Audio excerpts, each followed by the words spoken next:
On en a pour une bonne heure, une heure et demie, tous ensemble. Voilà, moi, j'ai personnellement 4-5 questions à poser à Uriel. Et puis ensuite, on enchaîne avec vos questions à vous, toutes les questions que vous avez par rapport à votre recherche, votre cas. Ben, n'hésitez pas, c'est vraiment le moment. Vous avez The Superstar de la recherche d'emploi en face de vous. Donc, Exagère. c'est tellement un honneur là, voilà, que tu sois avec nous que franchement, c'est top. Donc allez-y, profitez-en parce que c'est quelqu'un de super, Uriel. Donc allez-y, profitez-en. Donc, juste pour vous présenter rapidement, moi, qui je suis, ben, je suis coach emploi. J'aide les gens à retrouver, enfin, surtout les cadres, à retrouver un poste rapidement. Auparavant, ben, j'étais manager chez Airbus et j'ai quitté Airbus il y a 3 ans. Voilà, donc je dirigeais des ingénieurs et j'aimais accompagner les gens vers la réussite, vers le succès. C'est comme ça que je me suis orienté vers le coaching emploi. Et quand je suis rentré en France, je suis allé dans les librairies me dire bon, je vais quand même me documenter, voir un peu ce qui se passe quand même dans le domaine de la recherche d'emploi. Ok, je rentrais de France, enfin je rentrais d'Angleterre, j'étais en Angleterre et je suis rentré en France. Et voilà, et j'ai vu ce bouquin à la Fnac, ouais, je crois que c'était à la Fnac à Paris. Voilà, et je me suis dit, tiens, j'en ai pris d'autres, hein, voilà, et j'ai pris celui-là, mais j'ai accroché de suite. Et je me suis dit, mais c'est qui ce gars-là qui me parle de punch? Et ça avait l'air frais, ça avait l'air sympa, ça avait l'air, voilà, une accroche que j'aimais bien plutôt que le truc cucu habituel. Bonjour, fais ton CV, fais ta lettre, fais ceci, fais cela. Là, je trouvais que c'était vraiment direct. Voilà, il n'y avait pas de blabla, il y avait des belles histoires, il y avait, c'était, voilà, c'était top. Et je me suis dit, waouh, c'est la même philo que j'avais envie d'appliquer, moi, en tant que coach emploi. Donc, voilà, ça m'a inspiré. Et après, par la suite, pour développer mon entreprise, j'ai pris une formation au coaching, j'ai pris une formation à l'entrepreneuriat. Et un mois plus tard, qui je vois arriver dans la formation? Monsieur Uriel. Et là, je dis, waouh, Uriel, il y a aussi le même coaching que moi. Et là, de suite, j'ai rebondi. Je me suis dit, bon, allez, je vais le contacter. C'est comme ça qu'on se côtoie depuis. Et voilà, on essaie de se suivre dans nos entreprises respectives. Et maintenant, je te laisse la parole, Uriel, pour voilà, te présenter. Qu'est-ce que tu fais aujourd'hui? Qu'est-ce que tu proposes? Et voilà, à toi de jouer. Ok, comme vous le savez, je m'appelle Uriel Mignassan, j'ai 37 ans. Voilà, je suis marié, j'ai 2 enfants et demi, le troisième sera là en décembre.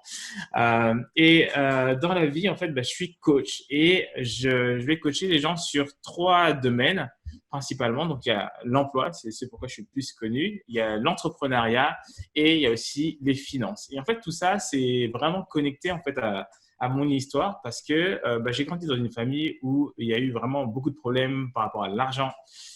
J'ai un papa qui, vraiment avec toutes les données qu'il avait à l'époque, et aujourd'hui c'est beaucoup plus facile d'avoir accès à plein d'informations pour créer une entreprise, trouver un emploi. Avant, ouais, il n'y avait pas YouTube. Donc, il a fait comme il pouvait et donc il a connu une longue période de chômage.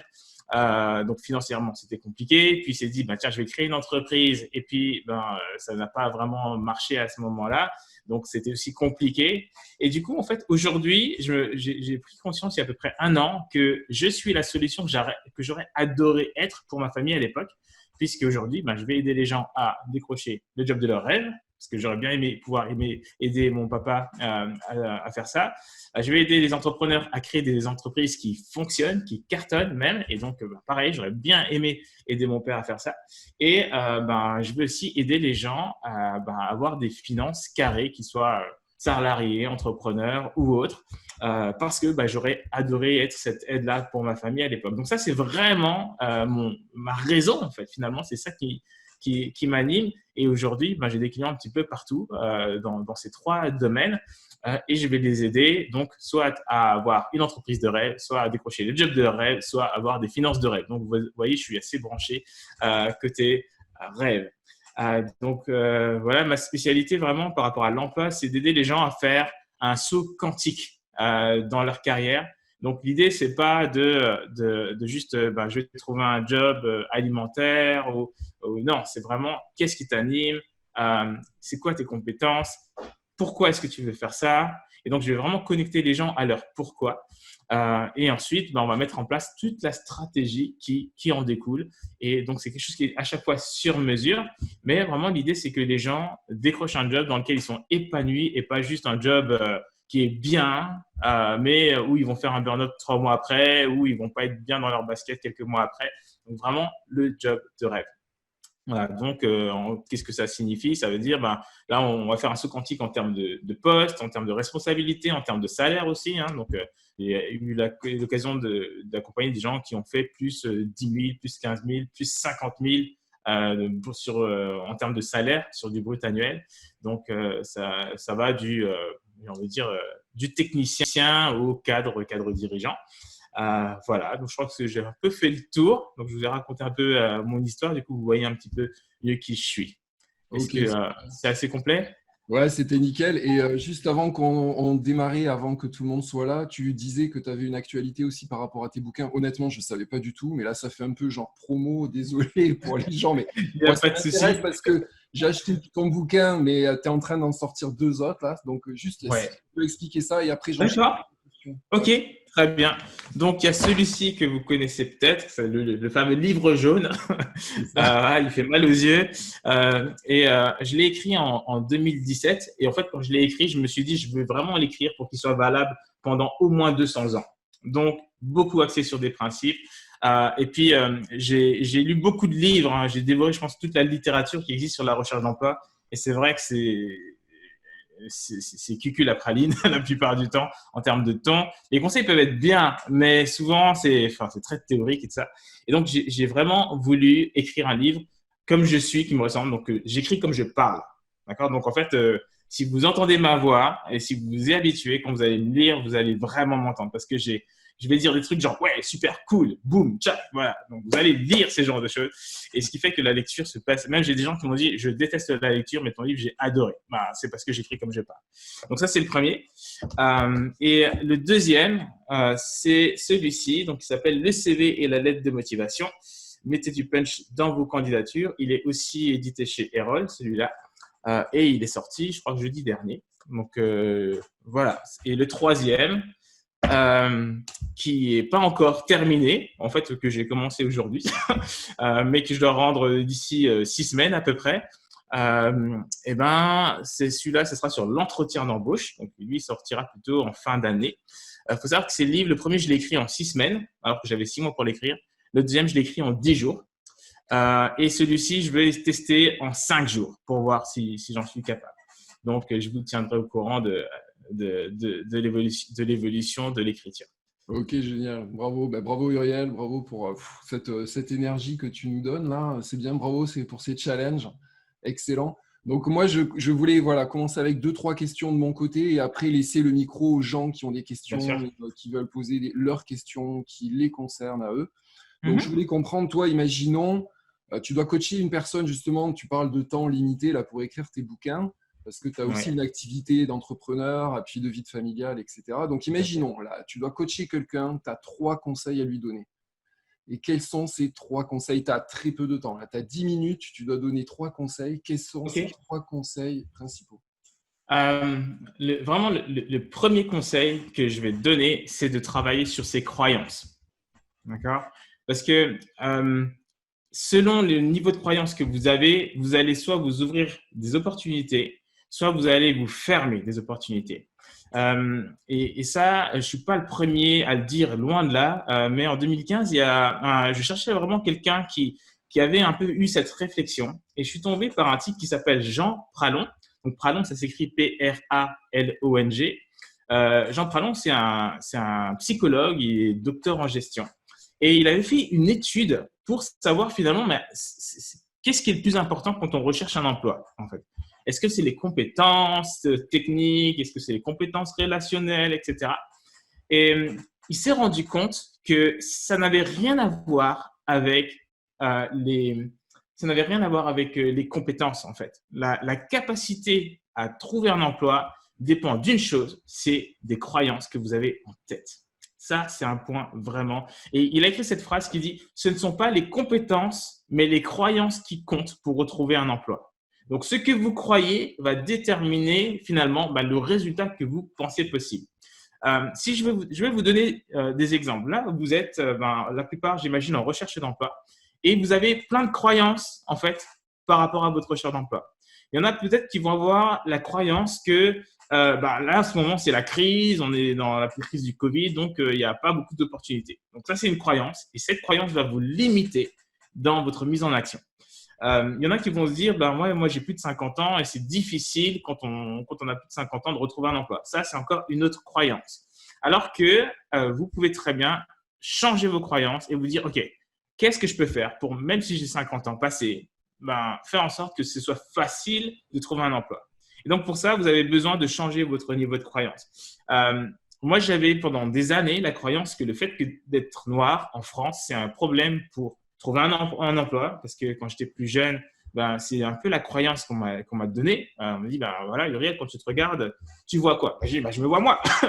Elle me dit, d'accord, mais tu vois d'abord un noir, en fait. Et tu es en France et les blancs te passeront toujours devant. Donc moi, quand j'avais 16 ans, c'est vraiment cette croyance-là. Et quand, à un moment donné, je me suis dit, il faut que je trouve un emploi, mais mais je suis noir, ça va être un problème. D'accord? Et ça m'a vraiment, vraiment limité dans plein de choses. Et du coup, pendant des années, j'ai même pas osé chercher un emploi, simplement parce que j'avais la croyance que le fait d'être noir, ça allait me limiter. Et donc, je suis resté inactif pendant des années. Donc, il y en a d'autres qui vont dire, ouais, mais moi, je suis asiatique, je suis d'origine marocaine, j'ai un nom, machin, et donc, c'est plus difficile. D'autres vont dire, moi, je suis une maman, et puis j'ai des enfants en bas âge, donc ça va être plus difficile. D'autres vont dire, moi, ça fait 5 ans que j'ai pas travaillé, que je suis mère au foyer, et donc c'est plus difficile. Et donc, la première chose à faire, c'est vraiment de remettre en question vos propres croyances. D'accord? C'est vraiment le premier truc. Quand j'accompagne quelqu'un, au départ, il me dit, quand est-ce qu'on fait le CV? Pas tout de suite. D'abord, j'ai besoin de savoir en quoi est-ce que tu crois. En quoi est-ce que tu crois? Par rapport à ta recherche d'emploi, tu l'expliques comment c'est difficile parce que tu sais, et ils vont me raconter tout un tas d'excuses parce que j'ai peur de déranger, tu sais, le réseau c'est difficile, oh tu sais ça c'est difficile, oh tu sais ça c'est compliqué. Et en fait, ce que je veux vraiment faire comprendre à mon client, c'est que la première chose, c'est les croyances. Et donc, on va travailler sur ça. On va travailler sur le fait, pourquoi est-ce que ça pourrait pas être facile de faire du réseau? Pourquoi ça pourrait pas être facile de trouver un travail même après 50 ans? Pourquoi est-ce que ça pourrait pas être facile de gagner 10 000, 20 000 euros de plus par an sur son salaire alors que jusqu'à présent, tu étais par exemple bloqué à 30 000 euros par an? Et pourquoi est-ce que tu ne pourrais pas gagner 45 000 là, juste au prochain job?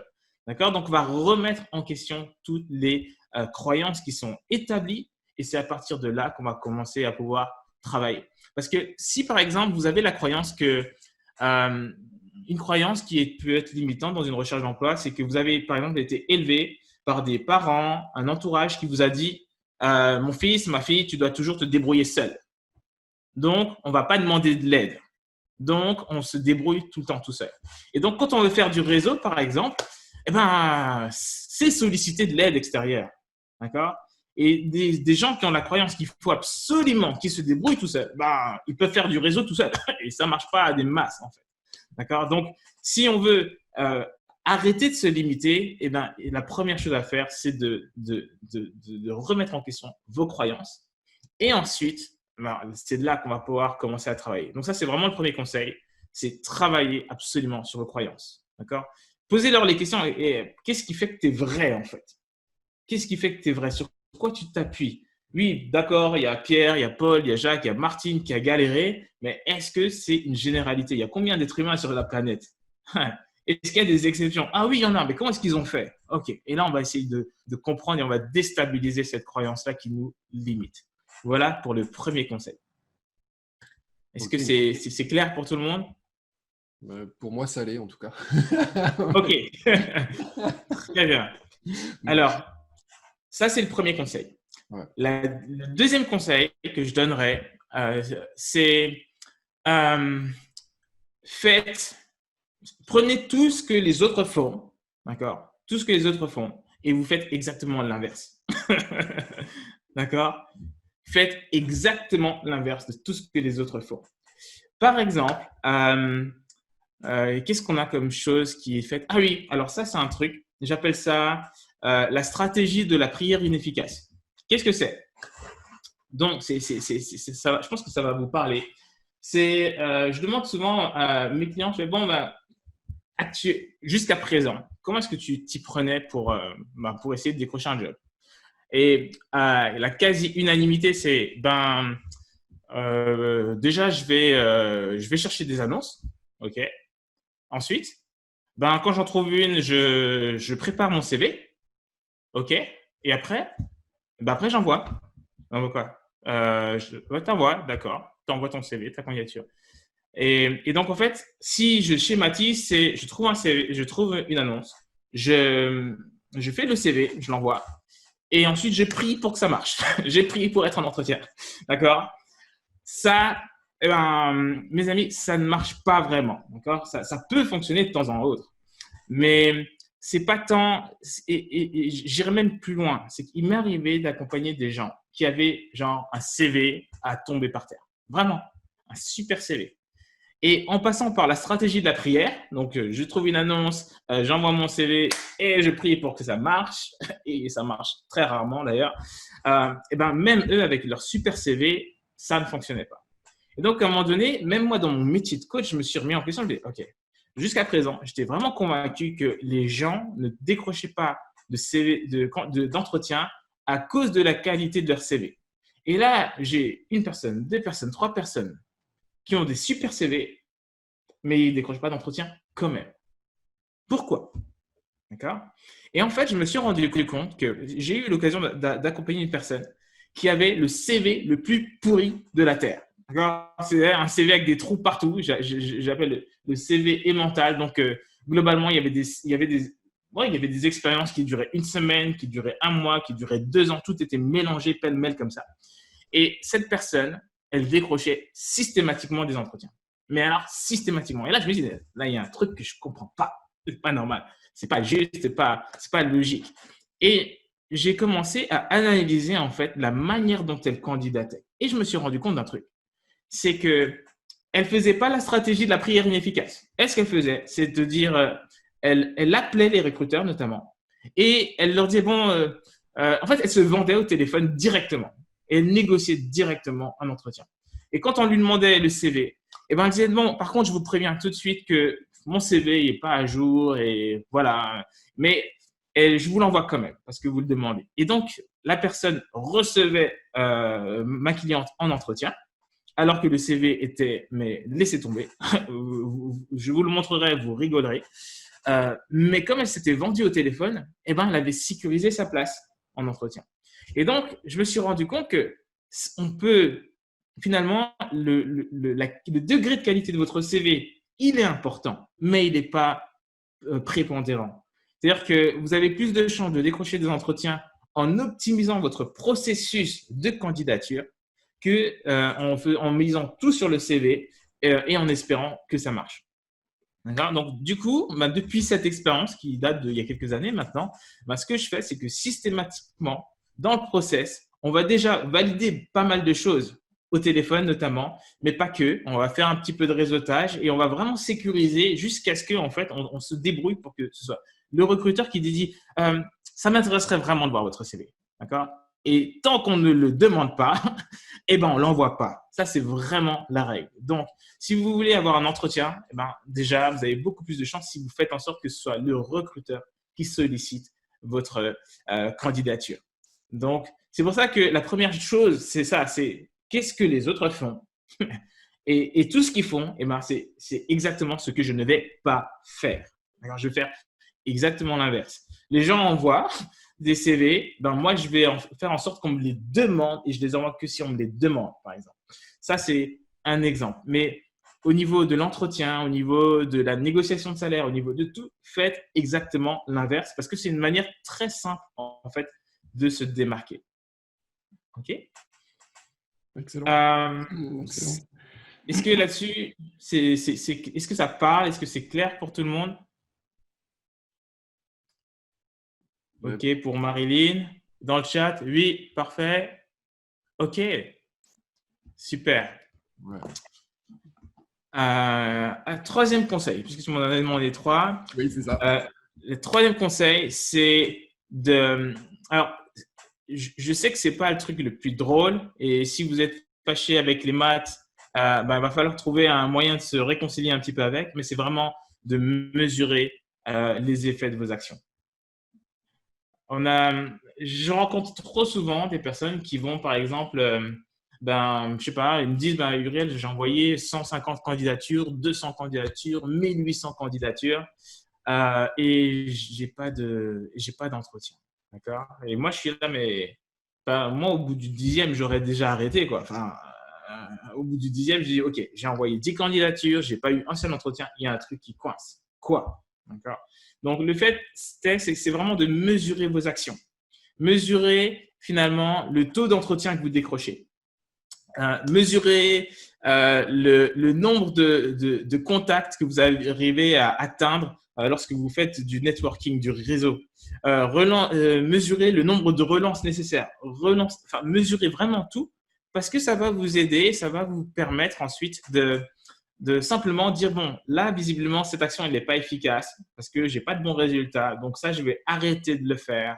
Et puis, je vais plutôt mettre ça en place et on va voir ce que ça donne. Et puis, on se rend compte qu'avant, on était à, par exemple, je ne sais pas, un entretien décroché sur 10 et puis on est passé de 1 à 3 juste en changeant un ou deux trucs. Okay? Donc, le fait est que si vous mesurez vos actions, eh bien, j'ai envie de dire, c'est ça la règle. Donc après, vous aurez beau entendre des conseils à droite et à gauche, parce que moi, je suis en train de vous dire des choses et vous allez voir quelqu'un qui peut très bien vous dire exactement le contraire de ce que je suis en train de vous dire. Et pour moi, ce n'est pas une question de tiens, lui dit ça et lui dit ça, c'est qu'est-ce qui marche? Okay? Qu'est-ce qui marche vraiment? Donc, si vous mesurez vos actions, eh ben, pour moi, c'est ça la vérité. D'accord? C'est ça la vérité. Vous avez des résultats, vous dire, voilà, j'ai envoyé tant, j'ai reçu tant comme entretien. Les recruteurs m'ont répondu systématiquement quand je faisais ça. Donc, c'est ça la vérité pour moi. Ce n'est pas ce que un tel dit ou ce que Uriel dit. Pour moi, c'est ça la vérité. Donc, c'est votre vérité que vous allez pouvoir identifier si vous mesurez vos actions. Et effectivement, tout ce que je suis en train de vous dire, ce sont des choses que j'ai réellement mesurées. Par exemple, mon CV, quand j'étais en train d'élaborer le process, il est passé par 72 versions. D'accord? 72, je l'ai mesuré. Et je mesurais que, tiens, quand j'envoie ce CV-là, je mesurais même le temps de réaction des recruteurs. Je me suis rendu compte qu'en moyenne, on me répondait dans les 48 heures avec ce type de CV-là. Donc, si vous mesurez tout, le temps de réaction des recruteurs, la manière de postuler, la manière de relancer, le temps qu'il vous faut pour analyser correctement une annonce, si vous mesurez tout ça, forcément, vous allez finir par avoir des résultats. Si vous ne le mesurez pas, le truc, c'est que vous ne saurez jamais ce qui marche et ce qui ne marche pas. Et donc, vous allez continuer à naviguer un petit peu dans le gaz. Et derrière, ça va être très compliqué pour vous de dire, bon, ouais, j'en suis où dans mes candidatures? Je ne sais pas, j'ai dû faire peut-être une trentaine, une quarantaine. Ça se trouve, vous êtes déjà à 100, mais vous n'en êtes même pas rendu compte.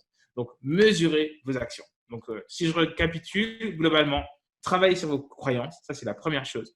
Ensuite, prendre tout ce que les autres font et faire exactement l'inverse. Et ensuite, mesurer vos actions. Génial, bravo, c'est top parce que effectivement c'est clair et net, c'est punchy comme, comme tu l'es. Voilà, et puis c'est un discours qu'on entend rarement en fait. Hein. Je ne sais pas si tu en es conscient, mais certainement oui, mais moi j'entends rarement ce discours-là. J'essaye de le promouvoir, mais voilà, moi je ne porte pas aussi loin que toi. Et, voilà, mais en tout cas c'est vraiment top, c'est vraiment ça.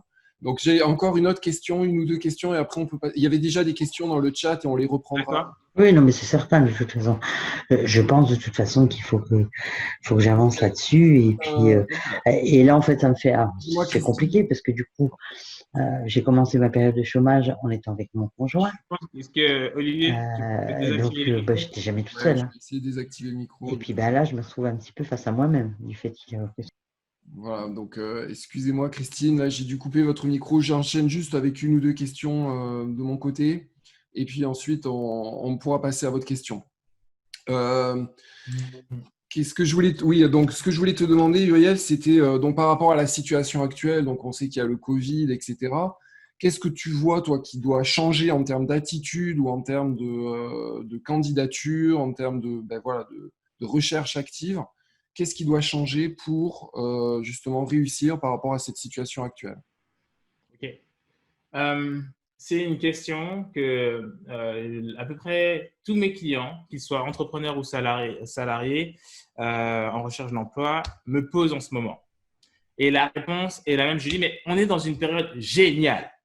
D'accord? Géniale. D'accord? Ça, c'est ma croyance. Et ce que je fais, c'est je fais en sorte que mon client, ben, il commence à s'harmoniser sur cette croyance-là. Pourquoi? C'est une période géniale. Déjà, ben, on n'a jamais eu autant de temps pour se former, pour s'améliorer. On n'a jamais eu… Et puis, comme les gens sont en charge réduite, c'est quand le meilleur moment pour avoir des rendez-vous réseau intéressants? C'est maintenant. D'accord? Le réseau, c'est quand les gens sont à fond, les ballons sont dans leur métier, c'est très compliqué pour eux de se dégager du temps pour vous rencontrer, pour répondre à vos questions. Alors que là, en fait, ben, ils n'ont plus l'excuse de « j'ai pas le temps ». En fait, ils l'ont beaucoup moins. Donc, c'est vraiment déjà de… Et on en revient à ce que je disais en tout premier, c'est changer vos croyances. Donc, si vous croyez que c'est la crise, que c'est compliqué, que là, en ce moment, il n'y a pas de travail, etc., ben, est-ce que ça vous motive ou est-ce que ça vous démotive, ça? D'accord? Et tout ce qui vous démotive, ben, ça vous freine dans votre action. Ça vous freine dans vos passages à l'action. Donc, plutôt que de dire « Ah, c'est compliqué », posez-vous la question « En quoi est-ce que ce serait une super période? En quoi est-ce que ce serait plus facile maintenant ?» Et quand on raisonne de cette manière, on commence à se dire « Oh, les gens ont plus de temps. Et moi-même, j'ai plus de temps. » Et tiens, est-ce qu'il n'y a pas des entreprises par hasard qui aujourd'hui ont désespérément besoin de main-d'œuvre? Est-ce qu'il n'y a pas des entreprises qui sont au contraire en train d'exploser tous les records en ce moment? Et c'est là que vous allez commencer à voir les opportunités. Donc, c'est un petit peu comme si la plupart des gens, par rapport aux croyants, c'est comme s'ils avaient des lunettes de soleil qu'ils gardaient en permanence à l'intérieur. Donc, il ne fait déjà pas super clair. Et ils sont là avec leurs lunettes de soleil et puis ils essaient de regarder la télé, mais on ne voit pas très bien.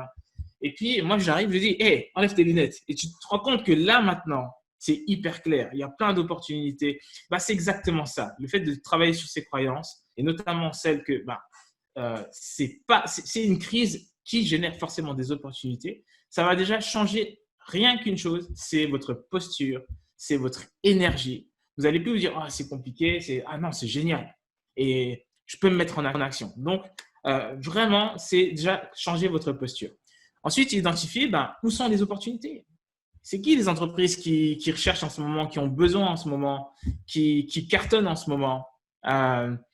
Où est-ce que je peux mettre à disposition mes compétences en ce moment? Qui sont les personnes auprès de qui j'ai plutôt intérêt à faire du réseau, à rencontrer maintenant? Parce que l'économie ne va pas rester ad vitam aeternam dans cet état. Ça va forcément reprendre. On nous parle de septembre, octobre, on ne sait pas quand exactement. Mais ce que vous pouvez très bien faire, c'est vous dire, maintenant, je fais du réseau à fond. J'en profite pour bien travailler mes outils. J'en profite pour me faire accompagner ou j'en profite pour rencontrer tel et tel type de profil, tel et tel type de personne. Et quand la reprise, elle arrive, je suis prêt. D'accord? Pendant que les autres seront en train de dire, tiens, je vais refaire mon CV, vous l'aurez déjà fait. D'accord? Vous serez déjà prêt à passer à l'attaque. Et pendant ce temps, alors que les autres sont encore en train de se poser 10 000 questions. Donc, prenez vraiment cette période comme une période d'opportunité et profitez-en vraiment pour faire du réseau, pour identifier. Même simplement le fait de… Pour beaucoup de gens, ce n'est pas hyper clair ce qu'ils veulent faire. Donc, c'est le moment aussi d'être hyper clair sur ce que vous voulez faire. Et quand je dis ce que vous voulez être hyper clair, ce n'est pas juste dire moi, je veux être comptable dans une entreprise. C'est quel type de comptable? Il y a plein de comptables, d'accord? Il y a plusieurs catégories de comptables. C'est pour quel type de… Est-ce que c'est plutôt en cabinet? Est-ce que c'est plutôt dans une entreprise? Et puis, c'est quelle taille? Est-ce que c'est un grand groupe? Est-ce que c'est une PME? Est-ce que c'est une TPE? Donc, c'est comme des fois, les gens me disent « Ouais, mais moi, je veux être manager. » Tu veux être manager chez McDo ou tu veux être manager chez IBM? C'est pas la même. D'accord? C'est pas la même. Et la stratégie qui va être déployée pour atteindre d'un côté le poste de manager au McDo et celui de IBM, ça n'a rien à voir. Donc, Si vous êtes hyper clair sur ce que vous voulez, sur votre cible, c'est là où vous allez pouvoir taper dans le mille. Mais si vous n'êtes pas hyper clair, ben, comment vous allez faire pour atteindre votre cible? D'accord? Il faut bien voir que la recherche d'emploi, c'est un petit peu comme, c'est un peu comme un GPS. Vous ne pouvez pas dire au GPS, emmène-moi quelque part. Il va bugger, d'accord? Il va complètement bugger le GPS.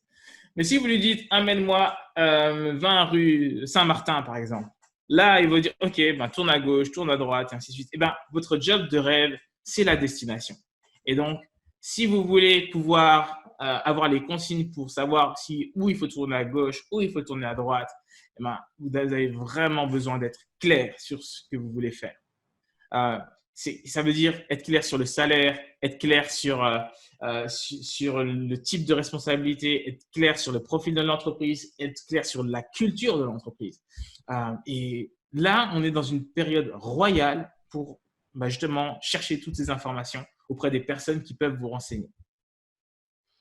Excellent, génial, bravo, c'est top, j'adore ces conseils, j'ai l'impression de m'entendre parler. Donc, merci beaucoup. Je vois encore des questions sur le chat, on va les aborder, ne vous inquiétez pas. C'est juste que là, voilà, on défile et puis ça donne un cadre et après, voilà, ça vous permet de brainstormer de votre côté avec toutes les questions que vous avez. Donc, n'hésitez pas à garder vos questions et les poser juste après. Moi, c'est ma dernière question. Juste pour toi, Uriel, c'est tant que je t'ai là, c'est… concrètement, alors voilà, s'il y a une action concrète, voilà, parce que là, voilà, moi aussi je parle de stratégie, j'ai d'autres mots que toi, mais c'est en gros, c'est un peu les mêmes choses, croyance, stratégie, etc., qui sont dans le registre du coaching, on va dire. Après, pour les gens là qui nous écoutent, est-ce que tu as une action pour toi, mais qui est fondamentalement importante et qui est concrète, on va dire, voilà, à faire là, tac, on va raccrocher le truc là qu'ils doivent faire maintenant.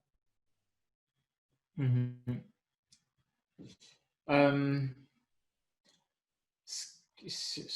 y a beaucoup de choses. Je réfléchis là s'il y a une action à faire. On a beaucoup parlé des croyances, mais je crois que ce qui revient, je me souviens, il y a quelques années, j'avais fait un sondage sur mon blog Career Punch.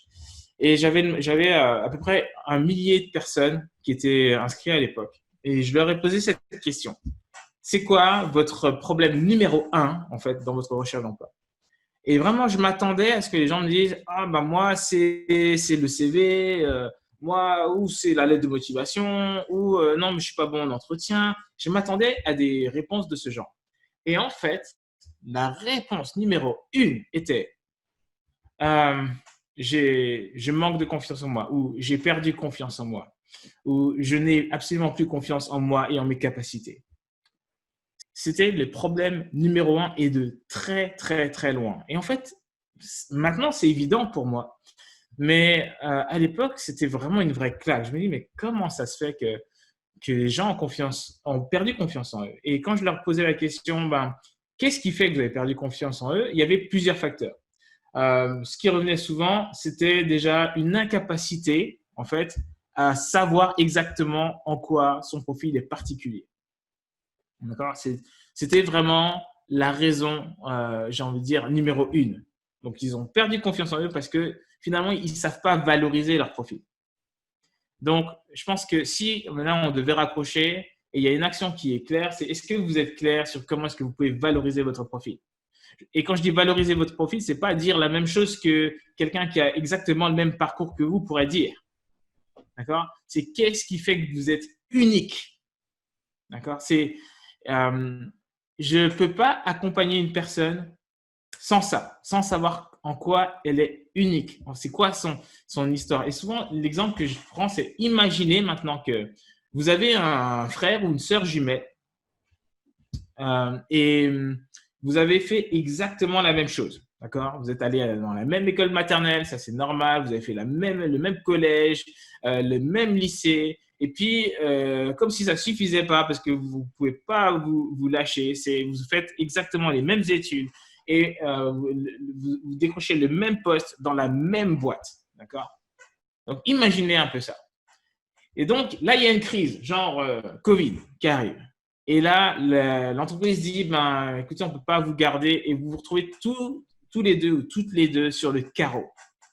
Le truc, c'est que maintenant, si on prend votre CV et si vous le faites à la manière de tout le monde, façon liste de tâches, façon, voilà, ben, moi, je faisais du traitement de ceci, je faisais ça, je faisais ça, je faisais ça, je faisais ça. Si vous faites ça, votre CV avec votre frère jumeau ou votre soeur jumelle, en fait, il n'y a aucune différence. J'allais dire, il y a juste la photo qui change, mais si c'est votre vrai jumeau, il n'y a même pas ça qui change. D'accord? Donc, vous vous retrouvez dans une situation où vous racontez exactement la même histoire que quelqu'un. Et en fait, cette histoire, elle se produit tous les jours. Tous les jours, on va avoir 100 comptables qui vont dire la même chose. On va avoir 100 assistants de direction qui vont dire exactement la même chose. On va avoir 100 techniciens métrologues qui vont dire exactement la même chose. On va avoir 100 directeurs généraux qui vont dire exactement la même chose. D'accord? Et si vous voulez apprendre si vous voulez vraiment montrer que vous êtes unique, la première chose, c'est qu'est-ce qui fait que vous êtes unique? Et donc, apprendre à raconter une histoire qui est vraiment différente. Avoir vos chiffres. Donc, c'est important. Je te demande toujours aux personnes que j'accompagne, c'est OK, bon, ça c'est bien beau, mais ça, je m'en fous, en fait. Moi, ce que je veux savoir, c'est qu'est-ce que tu as fait de différent? C'est quoi le contexte? C'est quoi les difficultés que tu as surmontées spécifiquement? Quelles sont les actions que tu as mises en place spécifiquement? Et du coup, tes résultats spécifiques à toi. D'accord? Parce que peut-être que vous avez fait les mêmes tâches que votre frère jumeau ou que les autres personnes qui postulent pour le même poste. Par contre, ce qui est certain, c'est qu'il y a une chose qui est différente. Ce sont les résultats que vous avez obtenus. Et donc, il y a un vrai travail à faire pour dire quels sont mes résultats. Et qu'est-ce que c'est qu'un résultat? Est-ce qu'un résultat, c'est juste des chiffres? Est-ce qu'un résultat, c'est juste des euros gagnés, des pourcentages économisés? Est-ce que c'est ça? Non. Un résultat, c'est une évolution, d'accord? Donc, c'est une augmentation, une diminution de quelque chose qui apporte de la valeur à l'entreprise. Si vous faites gagner, certes de l'argent, vous faites gagner de l'argent à l'entreprise, c'est un résultat. Mais si vous réduisez, par exemple, si vous réduisez le taux d'absentéisme vous êtes quelqu'un qui est aux ressources humaines, d'accord? Il y a beaucoup de gens qui se mettent en arrêt, maladie, etc. Si vous réduisez ce nombre-là, le taux d'arrêt, maladie, par exemple, c'est un résultat, d'accord? C'est pas que de l'argent, c'est pas que des pourcentages. Ça peut aussi être le fait de rendre des réunions plus efficaces, c'est un résultat. Le fait de réduire des délais, c'est un résultat. Le fait d'avoir réussi à éliminer les tensions dans une équipe, c'est un résultat. Donc, vraiment réfléchissez à quels sont vos résultats. Qu'est-ce que vous avez fait évoluer positivement? Qu'est-ce qui était négatif et qui a diminué ou qui a été complètement éliminé? Qu'est-ce qui était positif et qui a été mis en place ou qui a été amplifié? Posez-vous ce genre de questions et plutôt que juste vous dire « je fais du traitement de mail ». Ok, c'est bien, mais dans la façon de gérer les mails, qu'est-ce qui s'est amélioré? D'accord? Si vous faites ça, ça vous permet de commencer à établir une liste de choses et d'histoires que vous serez la seule personne à pouvoir raconter. Parce que l'autre personne aura d'autres résultats. Elle n'aura pas eu la même logique, mais elle aura d'autres résultats. Vous aurez les vôtres. Et ce qui est génial, c'est qu'aujourd'hui, il y a très peu de gens qui ont cette réflexion-là. Il y a très peu de gens qui sont orientés résultats. Beaucoup le disent, moi je suis orienté résultat, ils mettent ça sur le CV. Mais quand on cherche dans le CV, on voit 0 résultat. D'accord?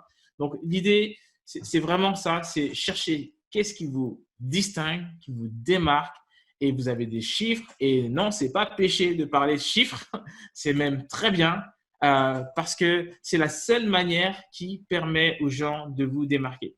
Et là, je vous propose comme ça, je suis inspiré, je vous propose un petit défi là, juste comme ça, entre nous, pour vous aider à réaliser la puissance des chiffres. Vous êtes d'accord? Oui. OK. Bon. Alors, c'est quelque chose que je fais souvent en conférence. et je gagne toujours. Donc, je vous annonce que vous allez perdre certainement. OK? Et ce que je demande en général, c'est, je suis fan j'adore les bonbons Haribo, les carenças qui ressemblent à des petits médicaments. Donc, si vous perdez, vous pouvez tous m'en envoyer. Je vous donnerai mon adresse postale, ça sera cool et ça coûte pas cher. Ça va pas vous ruiner.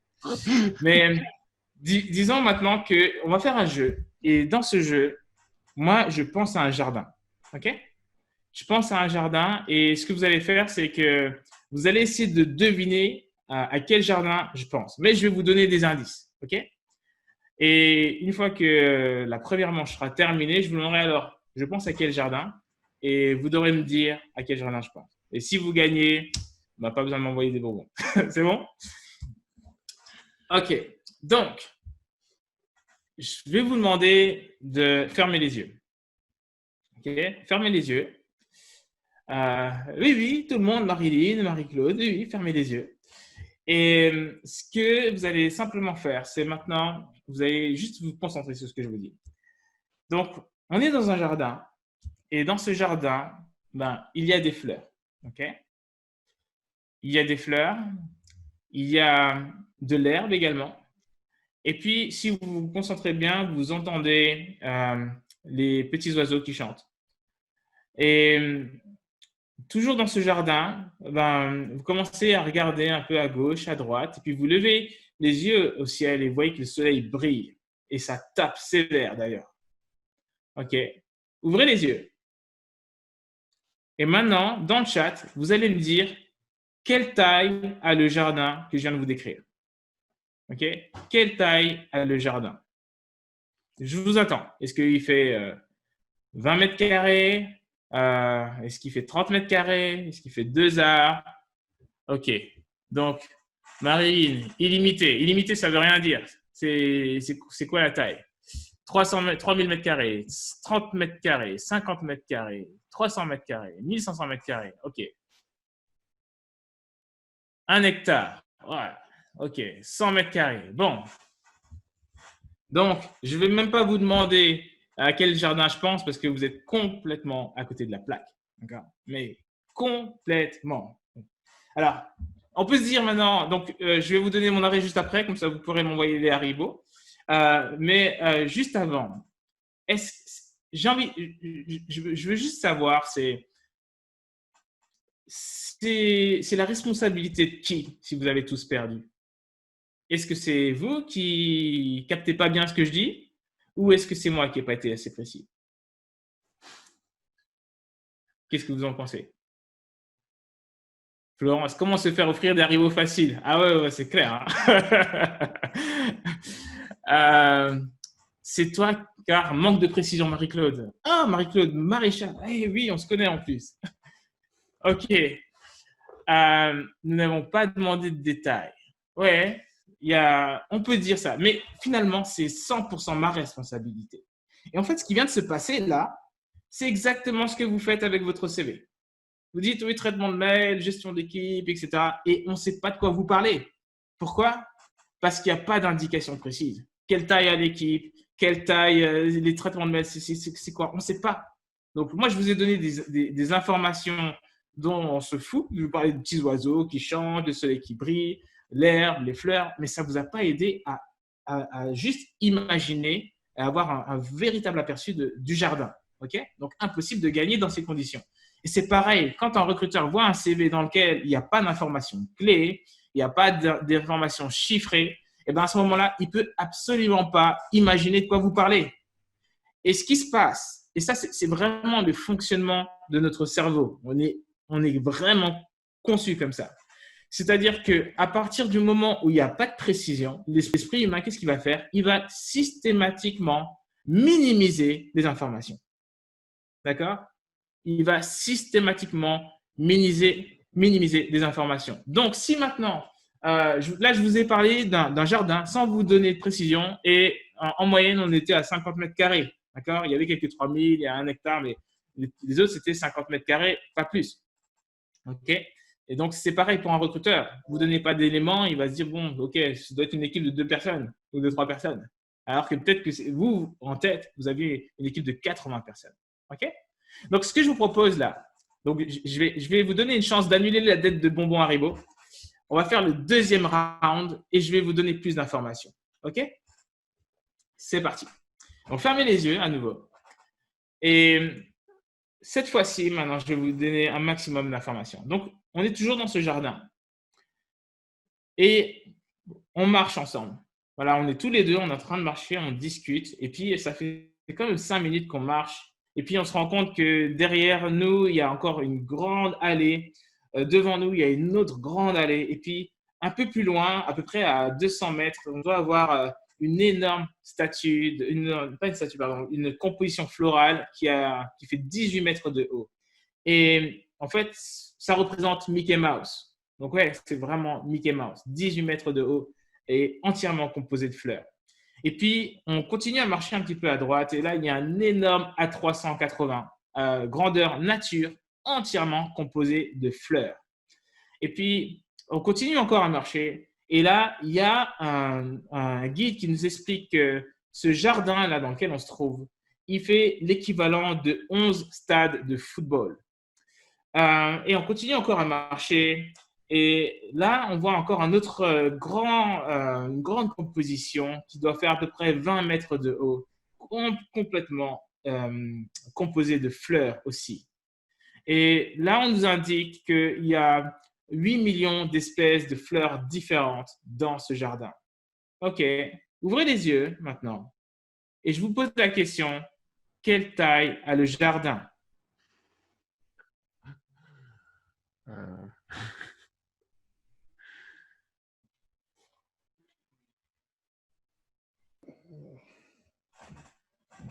Ouais, c'était 11 stades de foot. Et là, en fait, le jardin que j'avais en tête, c'était le Miracle Garden, qui est le plus grand jardin du monde, qui est situé à Dubaï. D'accord? Donc, là, je vous ai fait une démonstration de comment est-ce qu'on peut aider le recruteur à se projeter, en fait. Et si vous lui indiquez des chiffres, il pourra plus minimiser. Il verra vraiment, OK, la taille de ce manager-là. L'idée, c'est vous êtes un miracle candidat, d'accord? C'est pas le petit jardin de la grand-mère. C'est pas ça que vous voulez présenter. C'est vraiment le miracle candidat. Donc, pour ça, vous n'avez pas d'autre choix que de lui donner des indications hyper précises qui vont l'aider à vraiment envisager toute l'envergure de votre profil. Et si vous faites ça, c'est déjà un très bon moyen de montrer à quel point vous êtes unique. Donc, pardon Olivier, j'étais un petit peu plus long pour cette question, mais je pense que… Mais c'est génial, franchement. Même moi-même, je me suis mis dans l'exercice là, c'était top. Franchement, bravo. Cette belle démonstration, tu le fais super bien pour arriver à chiffrer, à montrer des résultats. Moi aussi, je milite pour ça à fond et c'est top. Donc, je vois qu'il y a certaines personnes que je coach là, qui sont présents et j'espère que ça les rassure par rapport à mon discours.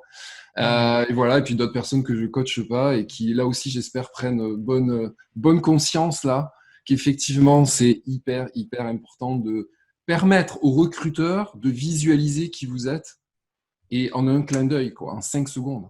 Voilà, donc bravo Uriel. Donc voilà, pour moi, c'était terminé avec mes questions et je te remercie beaucoup d'avoir joué le jeu et d'avoir répondu. Donc maintenant, on va laisser le micro ouvert pour les gens qui veulent poser leurs questions. Avec plaisir. Allez, il nous reste plus de 40 minutes exactement. Donc voilà, donc allez-y, n'hésitez pas, c'est à votre tour de poser vos questions et merci encore Uriel pour ta présence là. C'est cool. Avec plaisir. Allô? Oui, Naminata. Bonjour Naminata. Je suis confrontée à une situation, j'ai bien pris note. Désolée, j'ai eu des ratés parce que j'ai ma connexion qui n'est pas tout à fait stable. D'accord. Et comme je disais à Olivier, avec qui je parle de temps à autre, j'ai un profil junior. Ah, je crois qu'il y a un problème de connexion. Gestionnaire de paye. Et là, c'est qu'en entretien, puisque je décroche pas mal d'entretiens, ouais. J'avoue que ça se passe souvent très bien en entretien, sauf que le problème qui est posé, c'est le fait que que j'ai un profil junior, que je n'ai pas assez d'expérience. Et face à cette situation, vous, qu'est-ce que vous pouvez en dire concrètement? Parce que du fait qu'on ait fait une reconversion, c'est clair qu'on ne peut pas avoir une expérience longue comme quelqu'un qui a 2 ou 3 ans d'expérience en paye.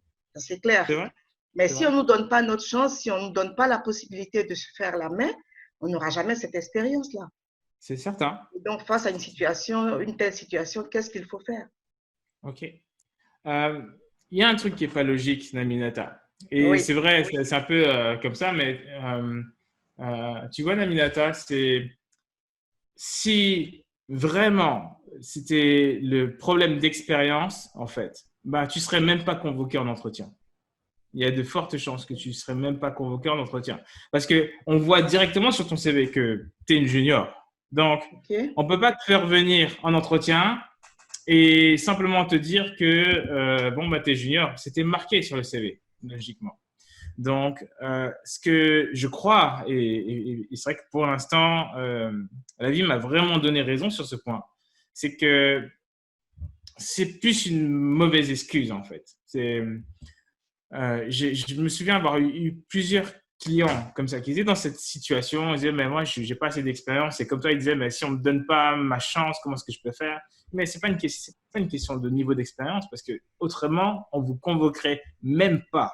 Si on vous convoque, c'est qu'on veut vérifier des points et ces points, ben, vous ne les avez pas cochés. Et du coup, ben, on vous dit que c'est l'expérience, mais ce n'est pas la vraie raison.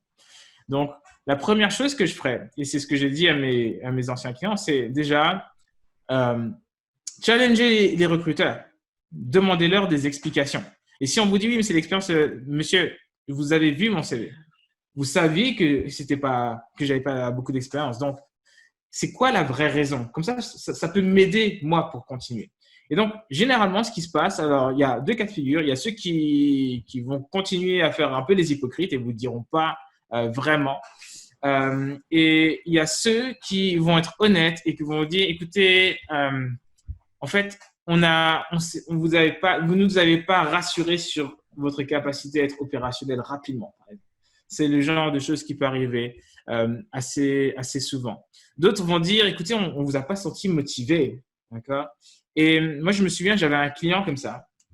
Et honnêtement, j'ai bataillé dur avec lui parce que, notamment sur l'entretien, pour qu'il semble motivé. Et en fait, c'est quelqu'un d'assez réservé, mais dans sa manière de parler, il avait l'air mou. Et ce qui fait que quand on est le recruteur, on se dit, oh, ce gars, il n'a pas l'air motivé du tout. Et en fait, il n'arrivait pas à décrocher un poste parce qu'il était dans cette énergie très, très basse. Et à partir du moment où on a réussi à augmenter ce niveau d'énergie, ben, du coup, il a pu décrocher un poste. Donc, vous voyez, ce qu'on vous dit le plus souvent, ben, c'est vraiment important de revenir vers le recruteur. Et moi, je ne lâche pas le morceau. Enfin, moi, quand on me disait non, je veux vraiment savoir pourquoi. Et c'était un point où j'ai dit, écoutez, c'est simple. Moi, je veux vraiment une réponse. Si vous voulez, je peux vous appeler tous les jours. Mais on aura plus vite fait, vous et moi, qu'on se parle franchement. J'ai été franc avec vous. Est-ce que vous pouvez l'être? Et j'avais mes réponses à ce moment-là. Mais il ne faut pas hésiter à être challengé parce que si c'est mort, foutu pour foutu, bah, repartez au moins avec des réponses. D'accord? Vous avez pris le temps, vous êtes déplacé, ils vous doivent une réponse. Et c'est ce que je dis vraiment aux personnes que j'accompagne, c'est ne permettez pas qu'on vous laisse dans le flou, en fait. Reprenez cette posture de j'ai besoin de m'améliorer, j'ai besoin de votre aide et si vous voulez, je peux vous appeler tous les jours, mais j'ai besoin de savoir ce qu'il en est. D'accord? Parce que vous n'êtes pas des demandeurs d'emploi, vous êtes des offreurs de compétences. Ça, c'est pas la même. Okay? Et vous avez vraiment droit à ce qu'on vous donne des réponses. Donc, Naminata cherche à savoir pourquoi, c'est quoi le truc, mais ce n'est pas juste une question de compétences. Il y a autre chose. Alors, je vais poursuivre parce que quand on me dit, par exemple, quand le recruteur il me dit on est dans la phase de déconfinement, nous sommes généralement en télétravail, on ne vient pas au bureau. Mais le souci, c'est que moi, je l'ai dit clairement, c'est vrai, j'ai un profil junior, mais j'ai besoin d'être accompagné un petit moment, histoire de maîtriser le logiciel avec lequel il travaille, puisque ce logiciel, je ne l'ai pas utilisé. Oui. Mais de me dire qu'on n'a pas le temps de vous accompagner pour la maîtrise de ce logiciel et que le gestionnaire de paye dont on a besoin, on le veut en capacité de gérer les dossiers tout de suite. OK. Mais de cette façon-là, nous, ça ne viendra jamais, j'ai envie de dire. Bah, Naminata, je te pose la question. Qu'est-ce que tu peux faire qu'est-ce que tu peux faire pour surmonter ça?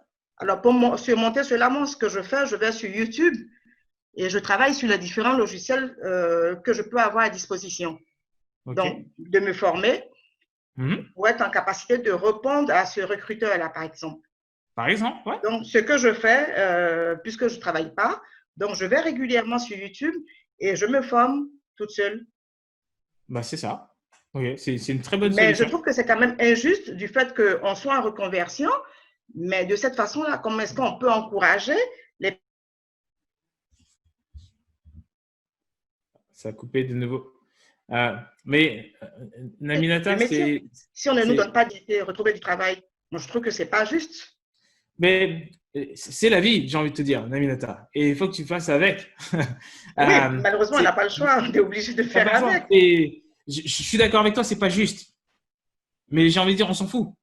La vie, elle est comme ça. Donc, c'est les règles du jeu. Donc, on va juste apprendre à jouer avec ces règles-là. Et tu vois, le fait que tu ailles sur YouTube, que tu te formes, bah, c'est top. C'est un moyen que tu peux utiliser. J'avais un client comme ça qui avait un logiciel que tu ne peux pas trouver sur YouTube. Tu es obligé de… C'est un truc hyper complexe. Genre, je crois que c'est Sage. Et puis, donc, une suite, tu ne peux pas… C'est compliqué. Et il avait besoin de le manipuler. Ben, qu'est-ce qu'on a fait? Et avec, alors, je ne sais plus si ça s'appelle encore comme ça, mais il y a une espèce de stage rémunéré par Pôle emploi. C'est PSMMP, un machin comme ça, là. Et ça permet, en fait, d'être stagiaire pendant… alors, je crois que le minimum, c'est 1 semaine, mais ça peut aller jusqu'à 1 mois et c'est renouvelable 1 fois. Pour la même durée. Donc, ça veut dire que tu vois, ben, tu peux demander à intégrer une entreprise pour laquelle l'entreprise, elle, c'est gratuit pour elle, quoi. Voilà. Et toi, tu apprends vraiment sur le terrain. Et puis, ben, tu gagnes 1 ou 2 mois d'expérience qui te permettent d'être à l'aise avec le logiciel, tu vois. Et effectivement, la vie n'est pas juste, mais puisque ce sont les règles, ben, on va jouer avec ça. Et puis, ben, tu peux t'intégrer dans ce type dans ce type de stage pour repartir avec de l'expérience. Et du coup, tu repars avec des arguments et on ne pourra plus te dire que tu es trop junior ou que tu n'es pas expérimenté sur tel ou tel logiciel. D'accord. Ça m'intéresse. Du coup, je pourrais te contacter pour en reparler si ça te dérange plaisir. pas. Avec plaisir. Ok. Merci beaucoup en tout cas. Merci. Oui, c'est Gaëlle qui parle. Je veux bien… Oui. Bonjour Gaëlle. Bonjour Gaëlle. Ma question, elle est toute simple avec on va dire la robotisation des phases de recrutement. Ouais. Donc en l'occurrence les systèmes ATS. Les ATS. Les ATS. Qui standardisent les candidatures. J'ai bien entendu la notion de différenciation sur le CV, de données chiffrées, d'atouts, de la valeur apportée à l'entreprise. Tout ça, c'est des choses qui me parlent. Ouais. Mais dans le cadre d'une stéréotypisation, je ne sais pas si on peut le dire comme ça, c'est un peu un mot inventé, mais bon, des candidatures avec les logiciels pré-paramétrés. Ouais. Comment on garde ce différenciateur et comment on arrive sur le bureau du recruteur? Ok. Je vais te partager une astuce et en même temps, je vais te challenger un peu. Déjà, première chose, est-ce que tu sais quel est le profil des entreprises qui utilisent les logiciels ATS? Ouais, c'est souvent des grands groupes, mais j'ai un peu enquêté sur le sujet et je me rends compte que les solutions sont de plus en plus attractives et peu coûteuses. Et même des PME, même des ETI s'y mettent. Ça se démocratise quand même énormément. Ok. Et tu penses que sachant que tu penses que à l'échelle française, en termes de pourcentage, c'est combien de structures qui utilisent les ATS? D'après les chiffres que j'ai eus, après c'est des chiffres des recherches web, on serait pas loin des 65%. J'y crois absolument pas. J'y crois absolument pas. J'y crois absolument pas. Et combien même, d'accord? Mais je vais te dire pourquoi est-ce que j'y crois pas. Aujourd'hui, ça reste encore les grands groupes, c'est vrai.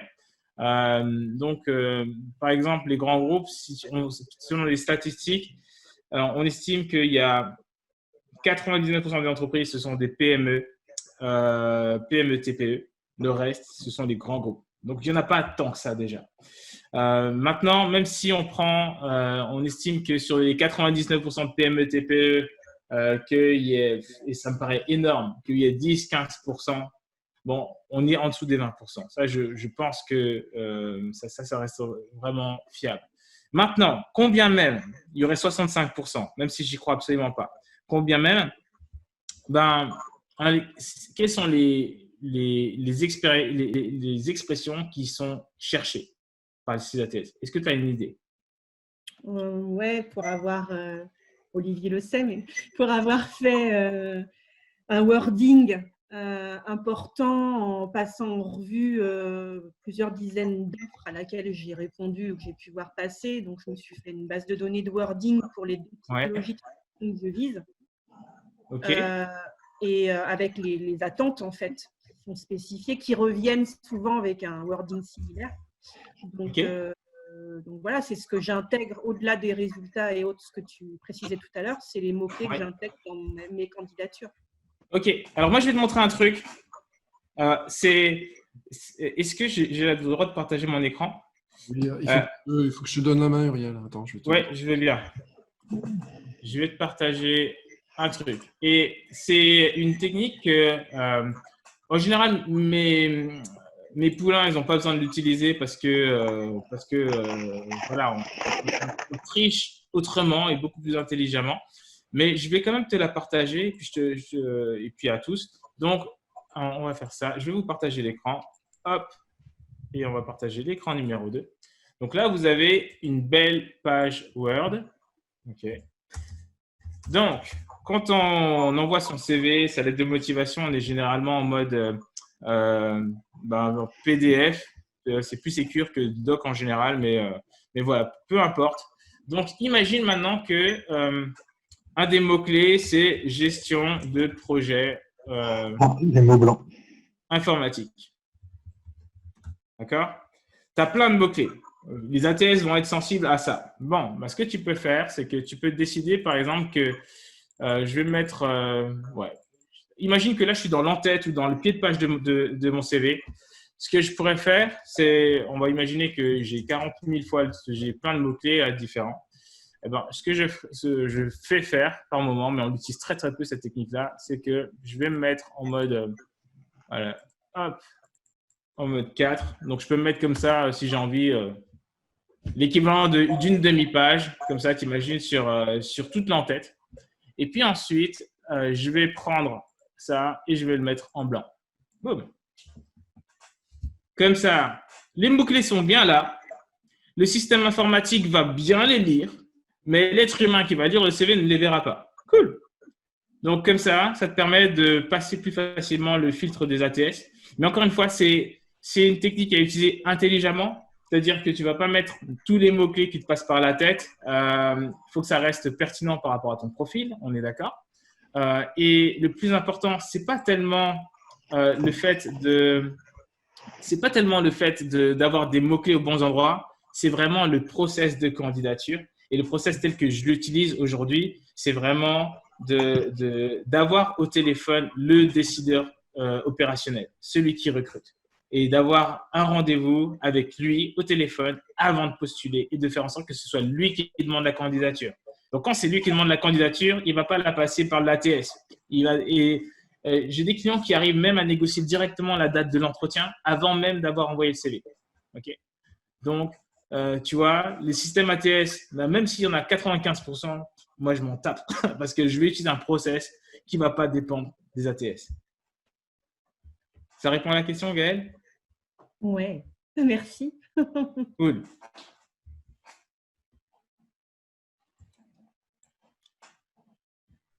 Est-ce qu'il y a une autre question parmi vous? Allez-y, n'hésitez pas, c'est le moment. Il nous reste encore 25 minutes. Yes. Mylène. J'ai une question. Donc, moi, j'ai fait une reconversion. J'étais assistante de direction pour être… Je sais pas si c'est moi, mais je t'entends presque pas, Mylène. On n'entend plus. Attends. Ouais, du tout.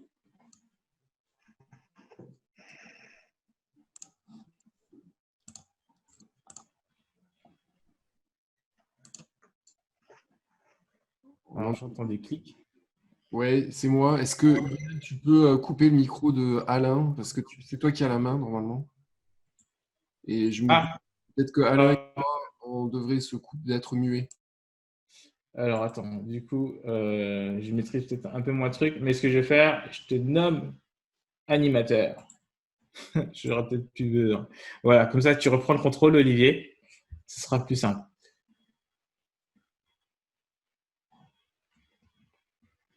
Donc là, est-ce que vous m'entendez? Oui, c'est bon. Je vous entends pas. Mais il faut que tu parles plus fort, par contre. Alors, je disais, donc j'ai fait une reconversion pour être formatrice logicielle. D'accord. Ma reconversion a été réfléchie. C'est-à-dire qu'au cours de mon poste, j'ai découvert ce métier et j'ai adoré ce métier. La personne que j'ai rencontrée m'a dit surtout ne fais pas de formation parce que la plupart des entreprises vont te former. Pour être formatrice logicielle, pour des clients, normalement, l'entreprise, donc les développeurs en général, te forment sur le logiciel et ensuite tu vas faire le déploiement chez le client. Ok. Mais j'ai voulu faire une formation parce que j'ai le côté, j'avais envie de développer mon côté créatif, en fait, construire une formation et aussi la prise de la parole à l'oral. Je voulais plutôt être à l'aise avec ça puisque je n'en avais pas beaucoup fait. J'ai obtenu mon diplôme et voilà, mes seules expériences sur mon CV sont les stages que j'ai effectués qui ne sont même pas en rapport avec mon projet. C'est-à-dire que je n'ai même pas fait mes stages chez des clients. D'accord. Depuis ma véritable recherche, je n'ai décroché qu'un seul entretien téléphonique pour un poste qui correspond exactement à ce que je veux faire. Ok. Et jusqu'à aujourd'hui, je ne vois pas du tout d'autres offres qui me correspondent. Je sais exactement ce que je veux faire et il n'y a aucune offre qui correspond à ce que je veux faire. Moi, je veux travailler avec des clients. Je veux déplacer chez des clients et déployer des logiciels chez des clients. Mis à part des candidatures spontanées, qu'est-ce que je peux faire d'autre pour élargir ma recherche? Ok. J'aime beaucoup ta question parce que elle me ramène à… Alors, j'accompagne des gens qui peuvent être des cadres sup et ils sont souvent confrontés à cette problématique-là. C'est-à-dire que les cadres sup, on les recherche beaucoup moins par annonce. Donc, du coup, si tu attends les annonces, ben, tu peux attendre très, très longtemps. Donc, déjà, la première chose, c'est que il y a plein d'autres manières de décrocher un job qu'en passant par une annonce. D'accord? C'est vraiment pas… C'est loin d'être la meilleure façon et c'est loin d'être la seule. Je n'aime pas les candidatures spontanées, mais alors je mets tout de suite un bémol à ce que je dis, enfin une réserve à ce que je dis, c'est que je ne crois absolument pas aux candidatures spontanées telles qu'on nous les enseigne un peu partout. Une candidature spontanée à laquelle je ne crois pas, c'est sélectionner une entreprise dans votre secteur, envoyez-leur votre CV et priez pour que ça marche.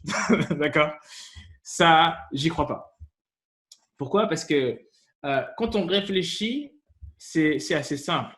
Quel est le pourcentage que tu tombes sur la bonne entreprise et que tu tombes non seulement sur la bonne entreprise, mais au bon moment, pile où ils ont besoin de quelqu'un et pile avec ton profil. D'accord? Donc, tu as genre une chance sur 10 multiplié par une chance sur 10 multiplié par une chance sur 10 et ça fait 0,001. D'accord? Donc, là-dessus, ça, c'est les candidatures spontanées telles qu'on nous les apprend un peu partout. Et pour moi, ça ne marche pas. Ou gros coup de bol. D'accord? Et j'entends des gens qui disent ouais, moi, j'ai fait une candidature spontanée un peu au hasard et ça marche. Ça arrive. Mais si tu veux un truc que tu peux mesurer qui a des résultats, ce n'est pas la meilleure voie. Donc, je ne vais pas t'encourager à faire ça. Mais par contre, l'idée, c'est de se dire OK, c'est qui les 10 entreprises chez qui tu as vraiment envie de travailler? D'accord? Donc, tu te fais ta liste de 10. Première étape. Deuxième étape, c'est de te dire, bon, maintenant, ton objectif, c'est à terme de travailler pour un de ces 10-là. Et qu'est-ce que tu peux imaginer pour approcher ces entreprises? Je t'écoute. Qu'est-ce que tu peux imaginer pour J'ai déjà fait. J'ai contacté un des employés. Je suis allée sur LinkedIn. J'ai contacté un des employés. OK. J'ai fait une enquête métier pour essayer d'en savoir plus sur le poste. Et après et je suis toujours actuellement en contact avec cette personne parce que j'ai appris effectivement qu'ils recherchaient, mais sur un secteur. OK. En fait, ils sont plus localisés sur le 92 ou sur Paris. Okay. Et moi, du fait que je suis sur le 91, ça ne correspond pas. Donc, je peux attendre longtemps jusqu'à ce qu'ils aient un client situé dans le 91 pour qu'ils puissent…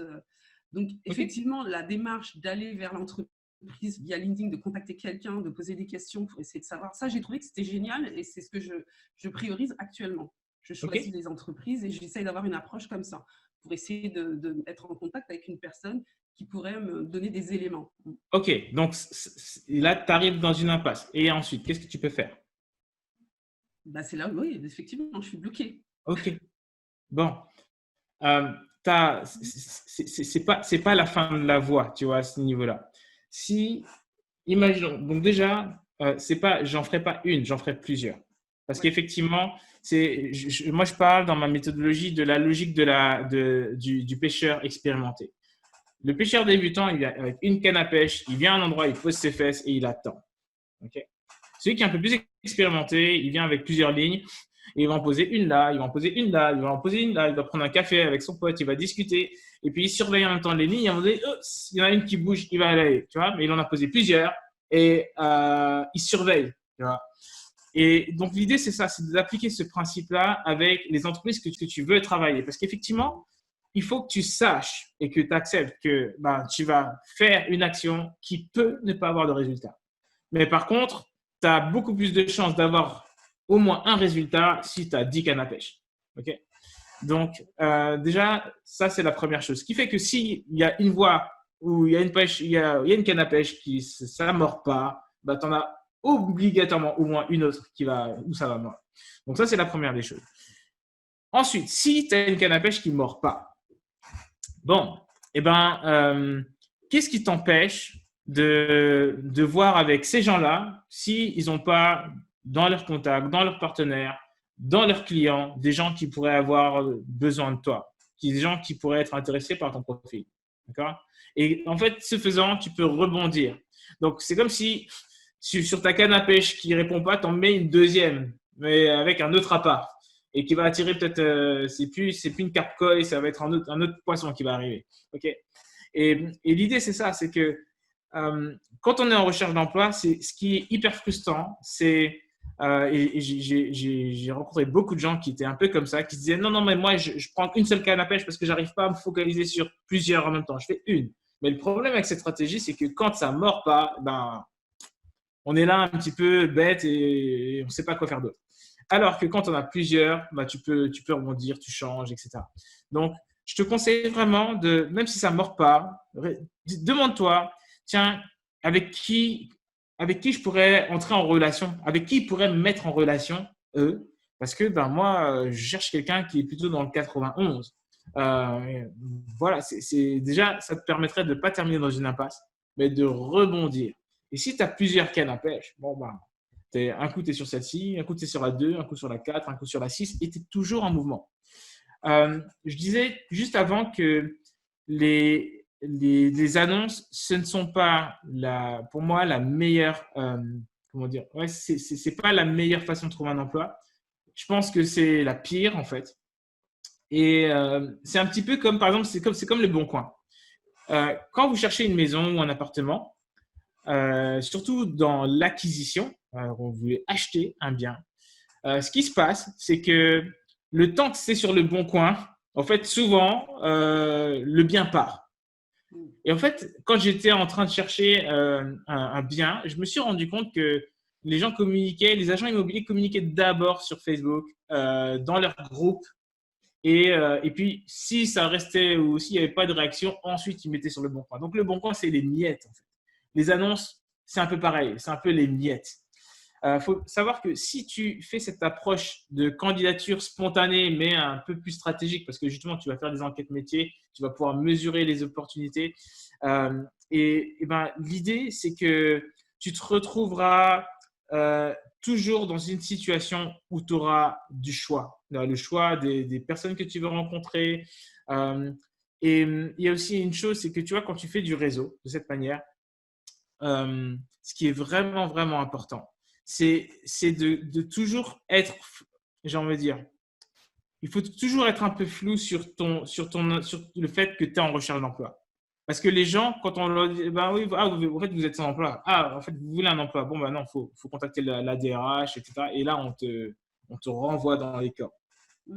Donc, ce que je dis à mes clients, c'est de vraiment se présenter et ça fait partie du process. Donc, si tu veux, le process, c'est on contacte une entreprise chez qui on a envie de travailler. Et ce qu'on va dire à cette entreprise, c'est qu'aujourd'hui, on a besoin d'affiner un petit peu son projet professionnel. On envisage potentiellement de voir si on ne peut pas se lancer à son compte. Et pour ça, on veut décrocher une première mission d'expertise. Et donc, là, une mission d'expertise sur quoi? Sur une installation de logiciel, par exemple. Et donc, tu passes par ce fameux PMSMP dont je parlais tout à l'heure, là, ce stage rémunéré par Pôle emploi, et tu peux décrocher une mission. Et donc, toi, c'est quoi l'avantage? C'est que tu décroches une mission, tu gagnes de l'expérience, tu installes vraiment quelque chose et tu es au contact. Et surtout, une fois que la mission se termine, tu veux dire, est-ce que vous n'avez pas une autre mission de ce genre? Voilà, sauf que cette fois-ci, ce sera plutôt rémunéré. OK? Et puis, s'ils n'ont rien, ce n'est pas grave. Mais est-ce que vous avez quelqu'un à qui vous pouvez me recommander? Ah, tiens, oui, un tel.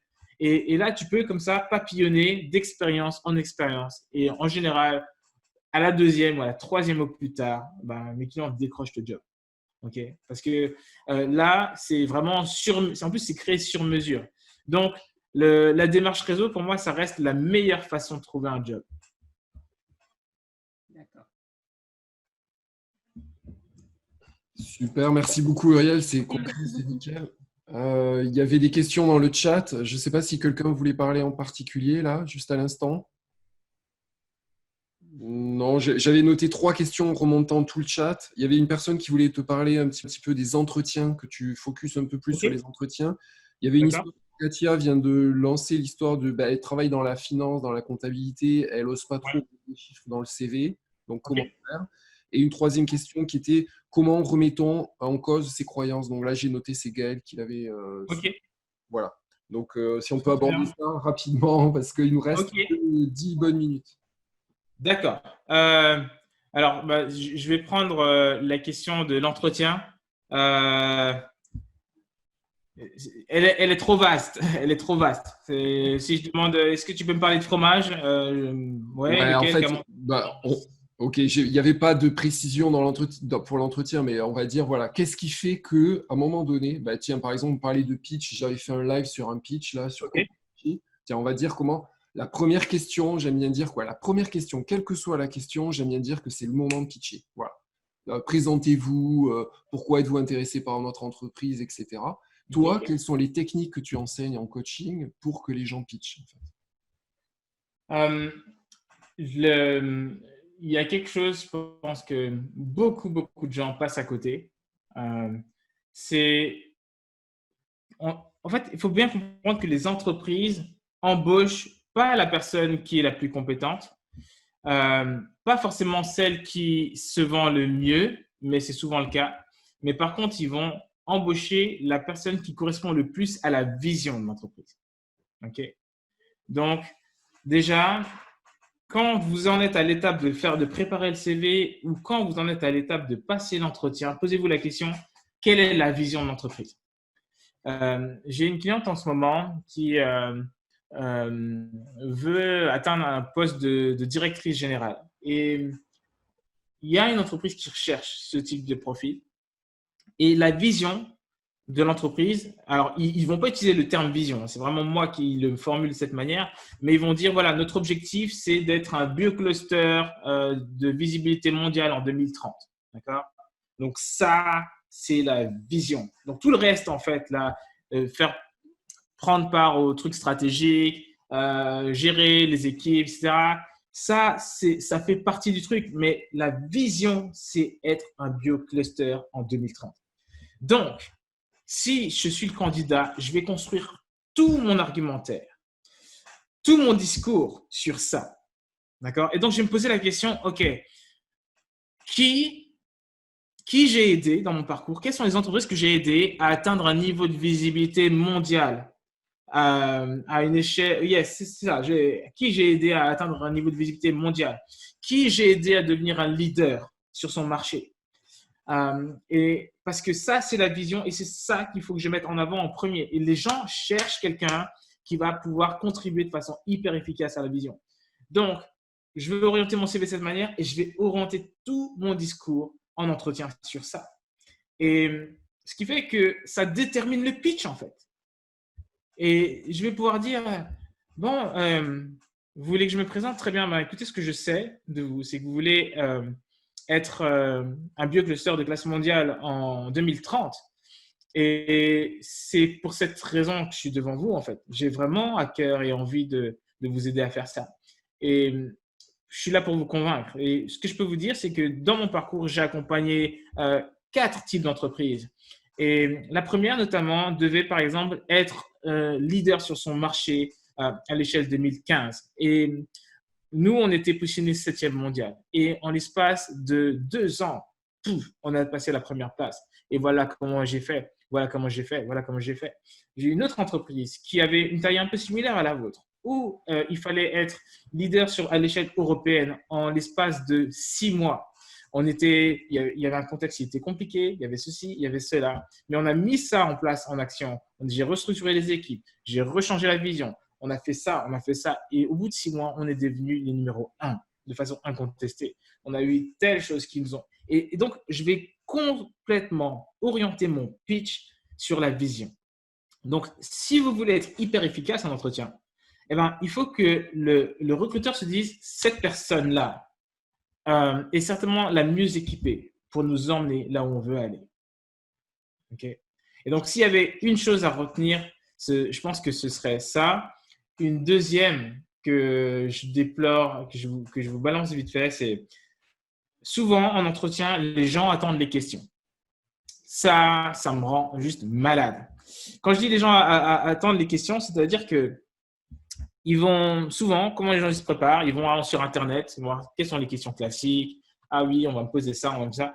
Et devinez quoi, et je suis sûr que ça va vous faire rire. Est-ce que ça vous est déjà arrivé de préparer les questions et vous allez en entretien d'embauche et on vous pose exactement les questions que vous avez?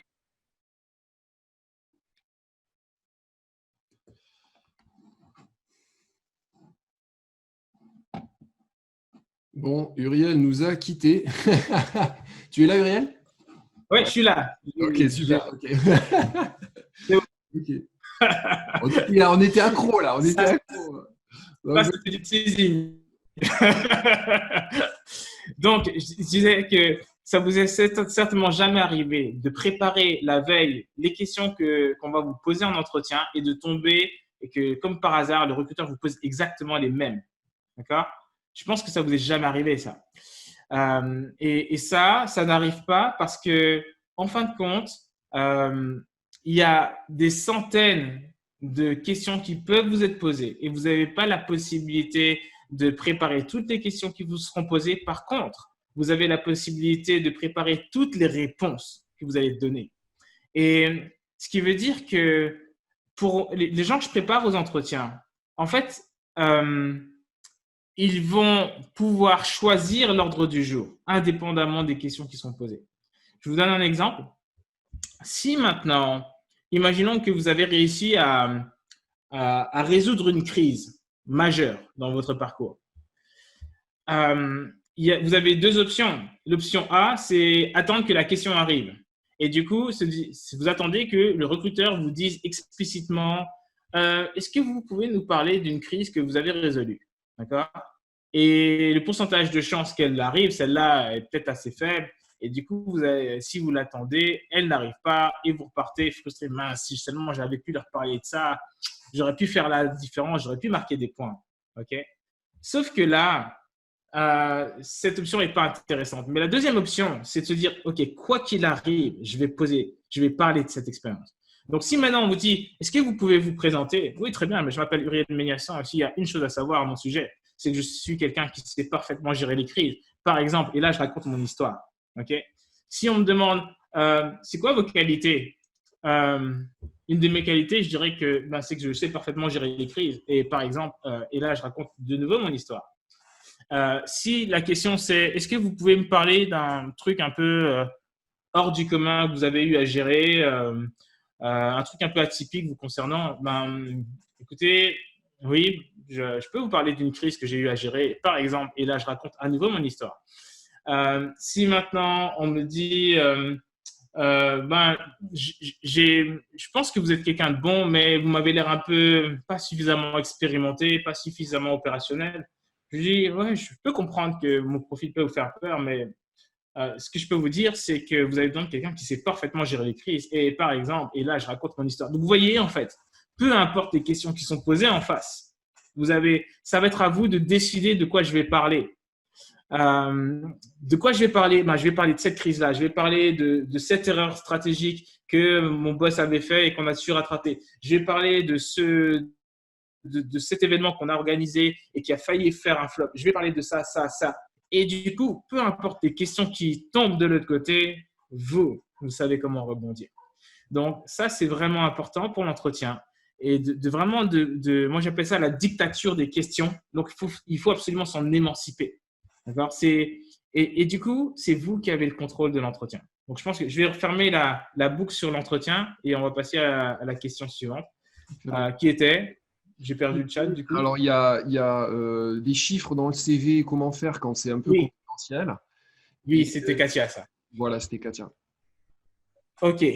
Ça, c'est pareil. C'est une problématique dont j'ai vraiment l'habitude. Et la première chose que je fais, c'est je demande aux gens, est-ce que vous avez votre contrat de confidentialité? Oui, oui. Lisez-le.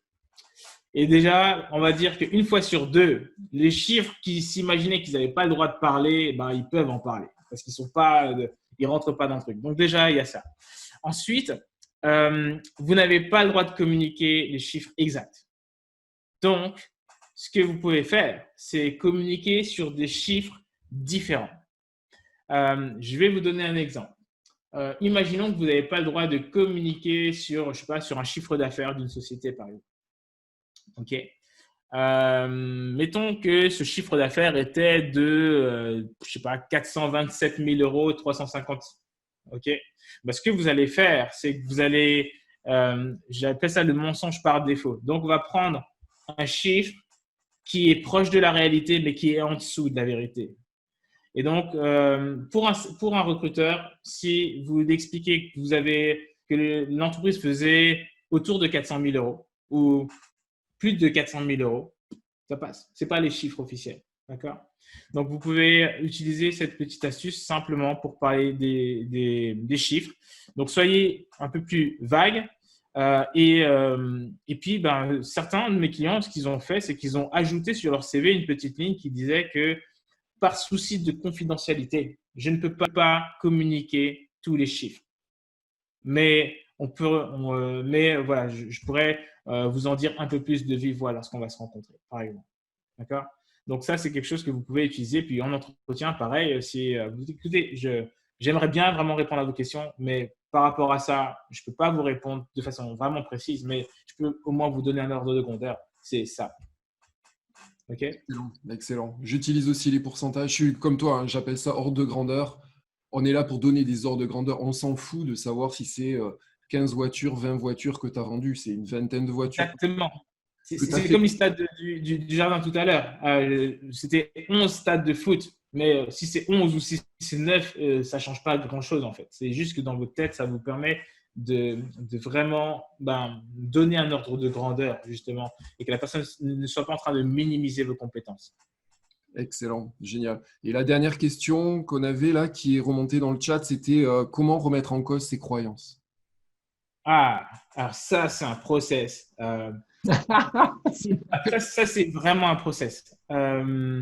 Ça se fait assez difficilement seul. Mais ce que je peux essayer de vous partager, c'est vraiment ça, ça se fait en coaching. Hein, et puis, je passe 3/4 du temps, en fait, à faire ça avec mes clients. Parce que c'est de là où part toute la stratégie. Mais je vais quand même vous donner des clés. La première chose, c'est que finalement, il faut comprendre qu'une croyance, même si elle est limitante, c'est comment dire ça? Même si elle est limitante, elle a un effet un peu protecteur. Elle est là pour vous protéger quelque part. Imaginons que vous avez la croyance que il faut se débrouiller tout seul. Je vais reprendre cette croyance du réseau qui est très, très, très répandue. Donc, il faut se débrouiller tout seul. On ne demande pas d'aide. On ne dérange pas les gens. D'accord? C'est la même croyance. Donc, vous avez ça. Donc, c'est de se poser la question, OK, cette croyance, elle est là pourquoi et en quoi elle essaye de me protéger? Première question. Elle essaie de me protéger parce que cette croyance veut m'empêcher finalement peut-être d'être déçu par des gens que je sollicite et qui ne sont pas à la hauteur. Peut-être qu'elle veut me protéger d'être mal perçu comme quelqu'un qui a toujours besoin d'aide. Peut-être qu'elle veut me protéger de… Et l'idée, c'est déjà de… OK, en quoi cette croyance est là pour me protéger? Première chose. Deuxième chose, c'est, on va dire maintenant, cette croyance-là, en fait, je m'appuie sur quoi? Je m'appuie sur quoi pour dire que c'est vraiment ça la vérité? Donc, je la remets en question quelque part. C'est sur quoi je m'appuie? Est-ce que je m'appuie sur ce que papa et maman m'ont dit depuis que je suis tout petit? Est-ce que je m'appuie parce que je me suis rendu compte qu'il y a des gens qui ont demandé de l'aide et que ça s'est retourné contre eux? Sur quoi est-ce que je m'appuie? Une fois qu'on a vu finalement l'origine de cette croyance, papa, maman, les frangins, les tontons, mon expérience, mon vécu, l'idée c'est de se demander, bon, est-ce qu'il y a des exceptions qui existent?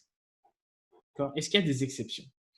Est-ce que toutes les personnes qui sollicitent les gens sont déçues? Ou est-ce qu'il y en a qui s'en sortent plutôt bien? D'accord?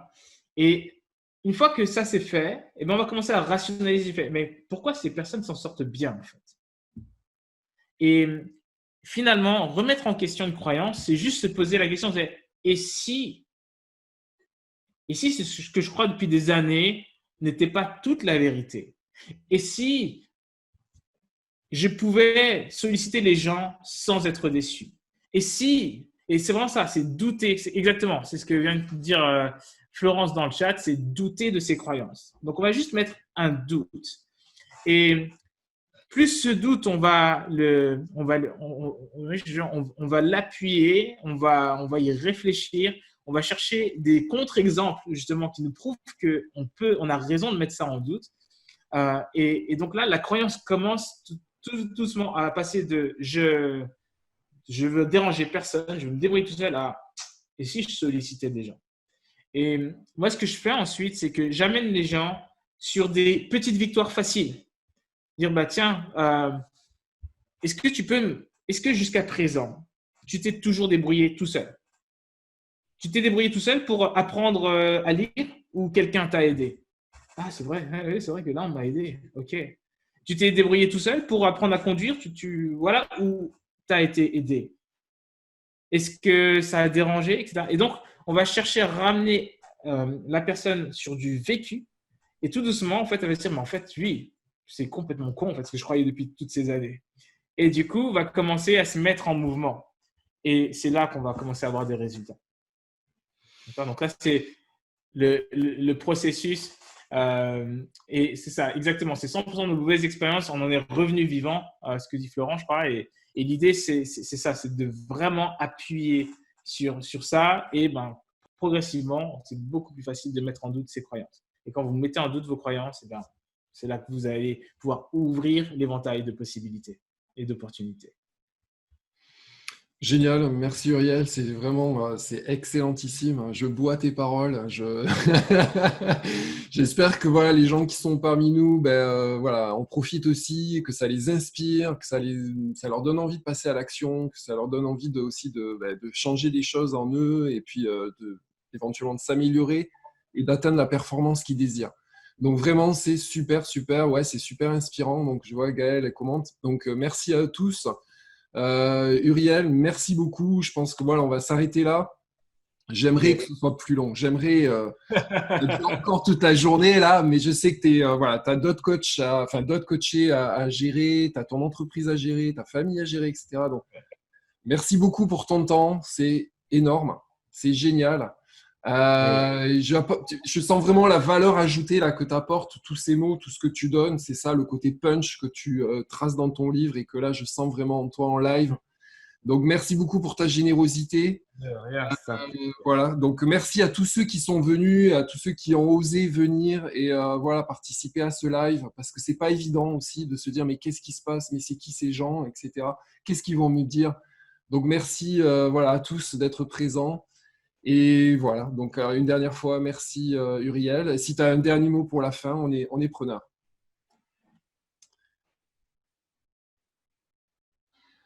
Je pas grand-chose. Hein. C'était vraiment un plaisir d'être avec vous et j'ai vraiment apprécié. J'adore cet exercice.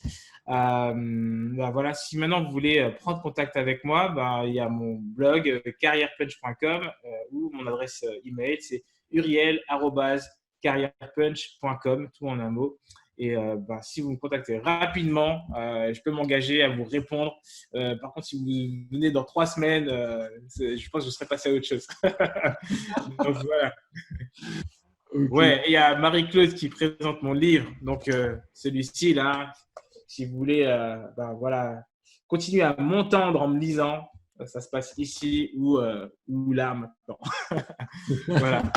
Félicitations pour tes bouquins et félicitations pour ta belle croissance d'entreprise aussi. Je sais que tu fais une super croissance. On en a parlé ensemble tous les deux en privé. Et donc bravo à toi. C'est énorme ce que tu fais. Tu donnes un très bel exemple à tout le monde. Donc, well done. Congrats et merci beaucoup. Voilà. Très bien. Merci beaucoup. Merci à tous. Je vais couper, j'ai enregistré, donc je mettrai ça sur YouTube. Et puis tout le monde pourra réécouter parce qu'il y a vraiment des pépites. C'était top. Merci beaucoup, Uriel. De rien. Au revoir tout le monde. Bon après-midi. Au revoir. Merci beaucoup.